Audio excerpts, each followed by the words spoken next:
2 minutes pour comprendre. Aujourd'hui, les bactéries. Alors, je suis avec le professeur François Bricaire. Vous êtes professeur de pathologie infectieuse à la Sorbonne. Une bactérie, qu'est-ce que c'est ?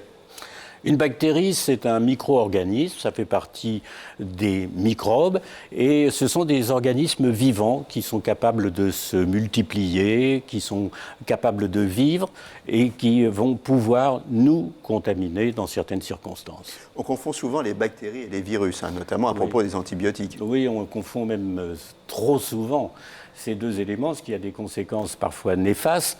Il est clair que les bactéries doivent être considérées comme des organismes en tant que tels, et c'est pour ça qu'on peut les combattre avec des antibiotiques. Quelques exemples de maladies qui sont provoquées par des bactéries. Alors, il y a énormément de maladies infectieuses. On pourrait citer la tuberculose, qui en est une importante, mais aussi le staphylocoque, le streptocoque, le pneumocoque qui atteint les voies respiratoires. Et puis, il y a d'autres germes un peu moins fréquents. On parle beaucoup de maladies de Lyme actuellement. C'est aussi une bactérie. D'accord. Qu'est-ce qu'on fait pour lutter contre les bactéries ?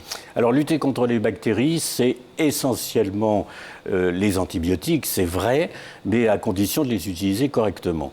Il faut ajouter à ça, il y a quelque chose sur lequel on insiste beaucoup, c'est l'hygiène. La meilleure façon d'éliminer un certain nombre des bactéries qui sont présentes chez nous, sur notre peau par exemple, c'est d'avoir une excellente hygiène. C'est d'avoir une bonne hygiène. Et donc, on a parlé des antibiotiques. Les antibiotiques, il faut les manier aussi avec parcimonie. Parcimonie, vous avez tout à fait raison. Et c'est là la difficulté, aussi bien pour le corps médical que pour les patients qui ne comprennent pas toujours pourquoi, quand on a de la fièvre, on ne va pas vous donner systématiquement un antibiotique. Il faut trouver des arguments cliniques pour justifier une antibiothérapie. Dans tous les cas, le mieux, c'est de consulter son médecin.